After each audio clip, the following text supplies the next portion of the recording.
Muy buen día para todos. Muchísimas gracias a la Federación Colombiana de Obstetricia y Ginecología por esta importante invitación a este gran evento. Y vamos a hablar en el día de hoy del ciclo menstrual, el ciclo menstrual como un signo vital.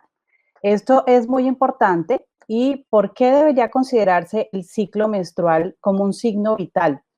Pues con más frecuencia de lo que creemos, las adolescentes y sus padres desconocen el patrón menstrual normal de las adolescentes y desafortunadamente muchas veces los médicos también desconocemos acerca de los rangos normales de la duración, la cantidad y la frecuencia del ciclo menstrual normal en las adolescentes. Es muy importante que como profesionales de la salud podamos educar acertadamente a nuestras adolescentes y a sus padres sobre cuándo y qué esperar en el primer periodo menstrual y que podamos además explicarles el rango aproximado de la duración y la cantidad normal de cada uno de los ciclos, para que tanto en la primera menstruación como en las siguientes pues sepan reconocer qué puede ser normal y qué puede ser anormal. Es muy importante, ya que esto nos va a permitir a los médicos diferenciar precisamente una anormalidad y nos va a permitir adquirir la habilidad de averiguar o de indagar, de evaluar adecuadamente a nuestras adolescentes. Utilizar el ciclo menstrual como un signo vital adicional a los que ya conocemos nos va a dar una poderosa herramienta para la evaluación del desarrollo puberal normal y nos va a ayudar a excluir condiciones que probablemente puedan ser patológicas en nuestras adolescentes. Entonces, entrando en materia, pues vamos a ver este primer caso o este caso que quiero presentarles de Ana María. Ana María el año pasado, en abril, llega a consulta con 12 años. Esta es una consulta inicial con su médico general. Su madre la lleva por una historia de mareos, adinamias, y según la historia clínica que nos aporta posteriormente, no tiene antecedentes de importancia. Sus ciclos son irregulares propios de la adolescencia, anotados así en la historia, y el examen físico del profesional no evidencia alteraciones. Reporta una hemoglobina de 10.6 atribuida a una inadecuada alimentación y ordena tratamiento con hierro oral diario por 3 meses y nuevo control en este tiempo con un nuevo hemograma. En julio reconsulta por persistencia de los síntomas con un nuevo hemograma de control de 10.3, de hemoglobina, y ante estos resultados, pues el médico decide remitir a pediatría, quien evalúa a la paciente en julio y solicita remisión a ginecología.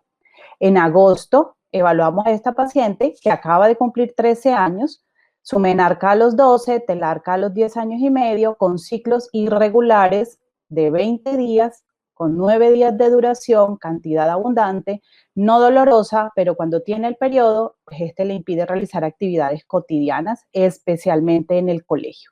Niega inicio de vida sexual. Esta es una adolescente pues que además vivía un poco alejada de su vida social precisamente durante los días de su periodo.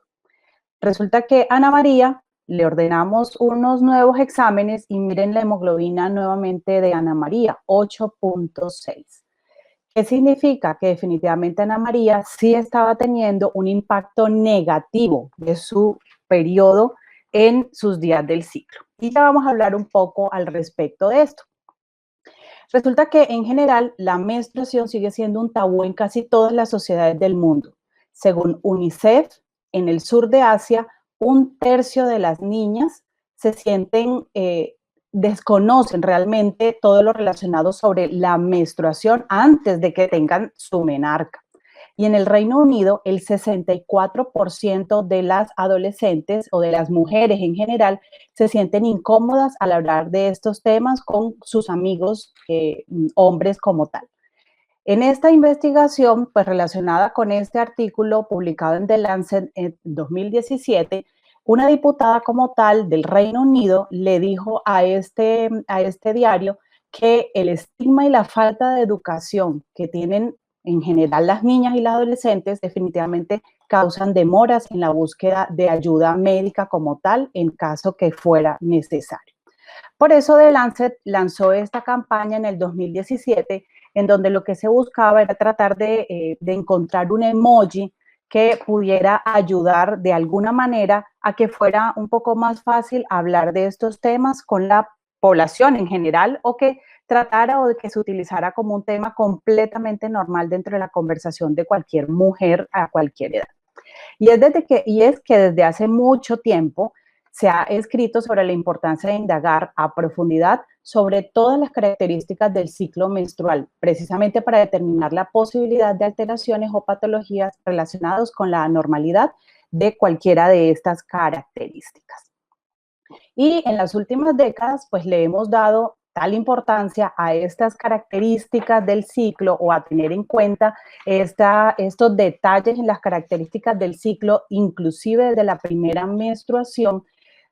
tanto que asociaciones importantes como el American College de Ginecología y Obstetricia publicó en el 2006 este documento que fue nuevamente actualizado en el 2015 y todavía sigue vigente precisamente para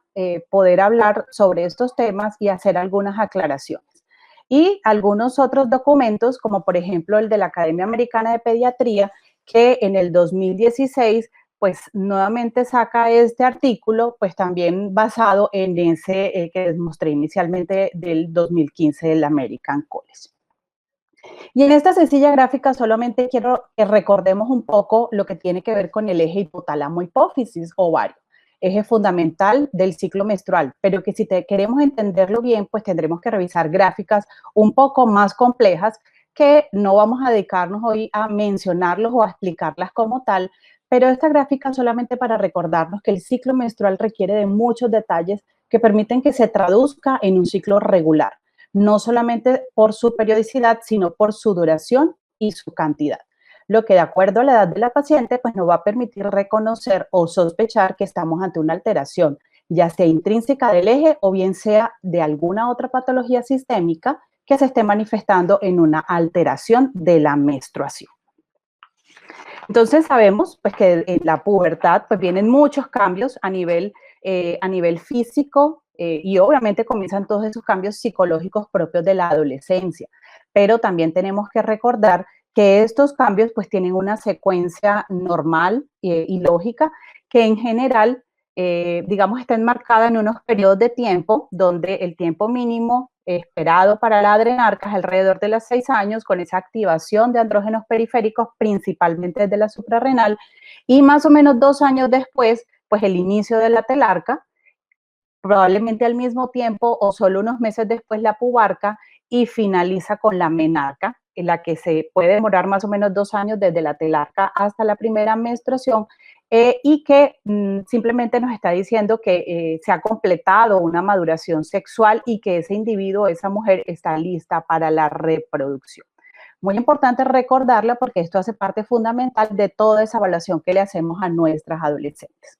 Recordemos que la menarquia temprana se asocia muchas veces con el inicio temprano de ciclos ovulatorios. También se ha encontrado que cuando la menarquia ocurre antes de los 12 años, aproximadamente el 50% de los ciclos terminan siendo ovulatorios en el primer año de edad ginecológica. Pero ocurre todo lo contrario cuando esta menarca ocurre después de los 12 años, ya que se ha demostrado y se ha evidenciado que se tarda un poco más en volverse, que estos ciclos sean ovulatorios y podría durar inclusive entre 8 hasta 12 años de edad ginecológica para lograr pues que lleguemos a estos ciclos ovulatorios y mientras tanto, obviamente, poder conseguir los ciclos regulares. Significaría que todo este tiempo pudiéramos tener adolescentes con algunos ciclos irregulares. En general conocemos que en promedio durante los 2 primeros años de edad ginecológica el 90% de las mujeres tienen ciclos anovulatorios, es decir, que solo el 10% podrían lograr tener ciclos regulares en este periodo de tiempo. Pero hacia el tercer año, después de la menarquia, alrededor del 60 al 80% de los ciclos menstruales ya tienden a ser más o menos entre 21 a 34 días, muy similar a las mujeres adultas. Y hacia el sexto año después de la menarca, el ciclo menstrual se establece exactamente igual o debería establecerse exactamente igual al de una mujer pues con menstruaciones regulares. Es decir, que esto debería estar ocurriendo alrededor de las 19 a 20 años. Por lo tanto, durante los primeros años después de la menarca, los ciclos pueden ser algo largos precisamente debido a la anovulación, pero ese 90%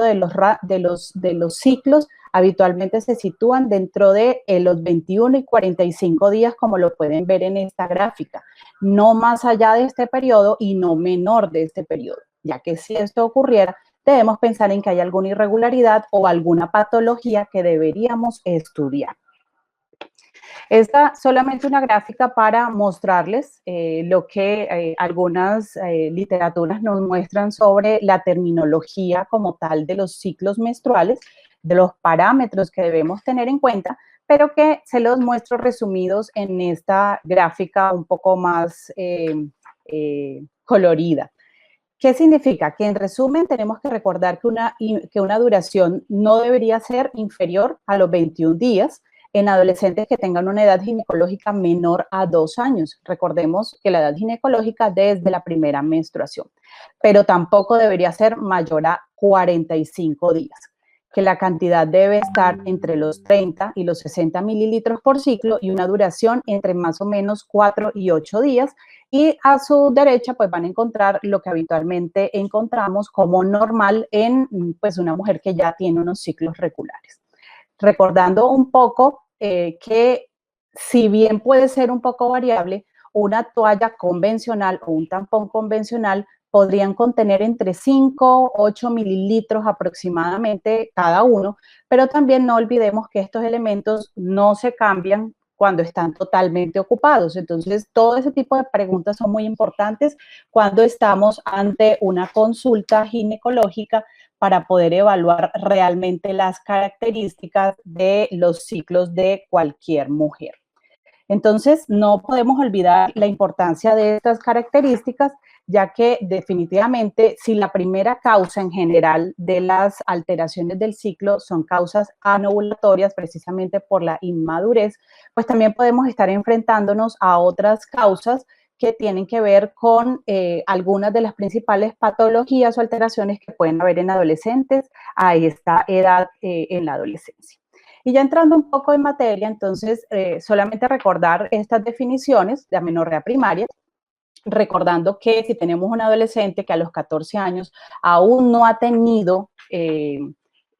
aparición de caracteres sexuales secundarios, pero tampoco ha tenido su primera menstruación, pues definitivamente debemos hacer el diagnóstico de una amenorrea primaria, pero también tenemos que tener en cuenta que hay otra definición que no podemos dejar a un lado, y es que si ya ocurrieron aparición de caracteres sexuales secundarios, no importa la edad, y 3 años después aún no ha ocurrido la primera menstruación, también tenemos que pensar que estamos ante una amenorrea primaria. Y que si a los 16 años ya con caracteres sexuales secundarios aún no ha ocurrido la primera menstruación, pues también tenemos que pensar en una amenorrea primaria. Que las principales causas pues terminan siendo las anatómicas por alteraciones mullerianas o el himen imperforado, algunas causas ováricas como el síndrome de ovario poliquístico, hipotalámicas como los tumores o el retraso constitucional, hipofisiarias como la hiperprolactinemia o el hipopituitarismo, o sistémicas como las enfermedades crónicas o alteraciones endocrinas. Mientras que la amenorrea secundaria, independiente de la edad de la paciente y después de su primera menstruación, definitivamente tenemos que tener en cuenta que lo primero que tenemos que descartar es un embarazo, y obviamente pues trastornos relacionados con este, pero no podemos dejar de lado trastornos endocrinos, el síndrome de ovario poliquístico, las alteraciones del peso, el ejercicio de alto rendimiento. Muchas veces se nos olvida hacer este tipo de preguntas si se dedican a algún tipo de deporte, principalmente si son deportes de alto rendimiento, las alteraciones en los hábitos del sueño o la alimentación. Recuerden que nuestras adolescentes están muy pendientes de su figura, de cómo se ven, de cómo las ven las demás personas, el estrés severo, y el estrés severo muchas veces relacionado con algunas actividades o algunos eventos en su vida que para nosotros como adultos pudieran ser algo que no es relevante, pero para nuestras adolescentes sí pudiera ser relevante. El simple hecho de mudarse de barrio, el hecho de haber peleado con su pareja, todo eso debemos tener en cuenta, o la muerte de un familiar muy cercano, muy querido. La hiperprolactinemia y, por supuesto, el síndrome de Turner como principal causa genética como tal que debemos estudiar y pues que no podemos pasar por alto a pesar de que no es algo muy frecuente. En cuanto a las alteraciones de la cantidad, pues tenemos en promedio que la cantidad del sangrado normal de un adolescente en su flujo menstrual, como ya les había mencionado, era alrededor de 30 a 60 mililitros por ciclo. Y recordemos que también una toalla más o menos ocupa entre el 5 y 8 mililitros y que además no las cambiamos totalmente ocupadas. En promedio, un adolescente con un ciclo normal y con un flujo, una cantidad normal, utiliza en promedio 6 o menos toallas sanitarias o tampones, pues si se utilizara este tipo de elementos. No olvidemos indagar las características de las toallas de nuestras pacientes cuando estamos haciendo este tipo de preguntas en el consultorio. Como les decía, habitualmente por el temor de un accidente o por simplemente mucha higiene, pues las cambian con mucha más frecuencia y pudiéramos tener pues algunos datos erróneos si no indagamos adecuadamente. Cuando ya tenemos un adolescente que utiliza más de 6 toallas o tampones al día, teniendo en cuenta lo que les acabo de comentar, pues definitivamente tenemos que pensar que puede haber algún tipo de alteración en la cantidad. Si bien la anovulación es la principal causa como tal de esta alteración, definitivamente tenemos que pensar en adolescentes que también pudiéramos tener algún tipo de complicación del embarazo y no podemos dejar de lado la probabilidad de problemas hematológicos, principalmente la enfermedad de von Willebrand. En un estudio que se hizo en Estados Unidos, se demostró que aproximadamente 1 al 2% de la población en general cursaba con esta patología hematológica, pero cuando se tenía el dato exacto de la alteración en la cantidad por exceso, definitivamente esto superaba el 50% como tal de los casos que podían hacerse diagnóstico de esta enfermedad de von Willebrand. Y bueno, y ya entonces finalizando esta charla, ¿cuándo deberíamos entonces empezar a estudiar a nuestras adolescentes por alguna de estas alteraciones? Y teniendo en cuenta que siempre, siempre, independiente de la causa o motivo de consulta de nuestras adolescentes, siempre tenemos que indagar por las características del ciclo menstrual. No importa que nuestra adolescente llegue pues a nuestra consulta por un flujo o porque llegue por un dolor pélvico, siempre debemos indagar muy, muy acertadamente sobre todas las características que tiene con el ciclo menstrual. Y si tenemos alguna de estos cambios o alguna de estas alteraciones, debemos empezar a estudiar. Si no hay desarrollo mamario a los 13 años, si hay desarrollo mamario pero ausencia de la primera menstruación entre los 15 y 16 años, la recomendación es no esperar a cumplir los 16, sino inclusive un año antes comenzar a estudiarla. Si no ha ocurrido la menarca 3 años después de la telarca, si el sangrado es superior a 80 mililitros por cada ciclo, si la frecuencia es mayor a 45 días o menor de 21 días y si la duración de este periodo como tal es mayor a 7 días. Entonces, no olvidarnos la importancia de que nosotros como profesionales en la salud, especialmente en la salud de nuestras mujeres y de nuestras adolescentes, pues la importancia que tiene la evaluación del desarrollo de los caracteres sexuales secundarios para que podamos hacer un adecuado abordaje. No olvidemos que lo ideal de la primera consulta de una adolescente con el ginecólogo es que sea inclusive alrededor de la pubertad, no de la menarca, sino de la pubertad, para que nosotros podamos enseñarle qué es lo normal de esos cambios puberales, qué va a ocurrir, por qué va a ocurrir la menstruación, que sepa qué debe esperar de esa primera menstruación, cuándo aproximadamente debería esperarla, cuál es la secuencia normal de todas estas características y que podamos concientizarla o educarla sobre la evaluación de toda la normalidad del patrón menstrual. Tenemos que también concientizar a nuestra población de la necesidad de la consulta periódica, no solamente cuando encontramos una anormalidad. También educación que le permita asumir la responsabilidad o todas estas características le va a permitir asumir la responsabilidad de su salud sexual en general y de su salud reproductiva. Y ya para finalizar y para llevar a casa, es muy importante que enseñemos a nuestros adolescentes a registrar sus menstruaciones. Ya tenemos muchas aplicaciones o en un calendario sencillo para que nuestros adolescentes registren sus menstruaciones, que ellas entiendan la importancia del ciclo menstrual como signo vital, pero que nosotros como profesionales en salud también tengamos en mente la importancia de preguntar e indagar sobre estas características y, por supuesto, comprender, entender y hacer una adecuada evaluación de los patrones de sangrado de las adolescentes que nos permite diferenciar entre la menstruación normal y una menstruación anormal. Muchísimas gracias.